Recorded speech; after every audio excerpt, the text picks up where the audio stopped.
Good morning mga karemedyo at welcome sa ating Water Bonsai Livelihood Program dito sa JANS, General Emilio Aguinaldo National High School. Kapartner natin ang DepEd, Rotary, ang PNP at ang iba't iba pang mga stakeholders ng JANS. At siyempre ito ay sa panguna ng Right Skills Livelihood Center.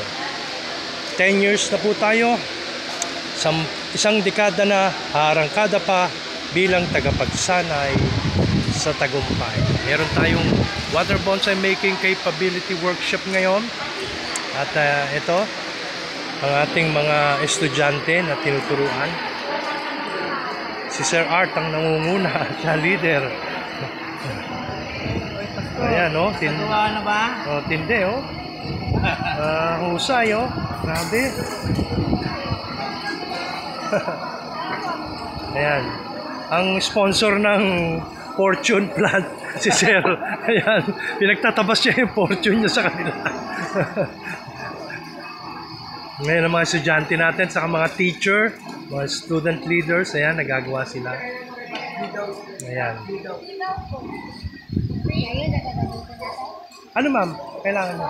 Ayun ma'am, doon marami yan. Doon sa gilid, ang dami doon, no? Ayun, no? Ayun ma'am, doon sa likod doon. No? Ayun, no?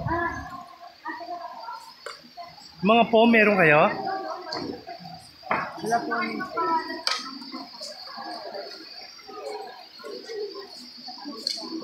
Ayan, busy sila, oh. Gagaling, oh. May mga talagang kanya dalad. Si Sir, oh, tinan mo, oh, talagang buong garden niya, nandito na, oh.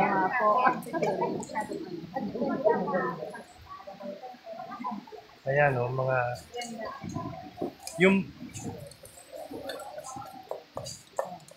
ba? Hindi, no? Grabe, mga creative talaga ang mga estudyante ng malaman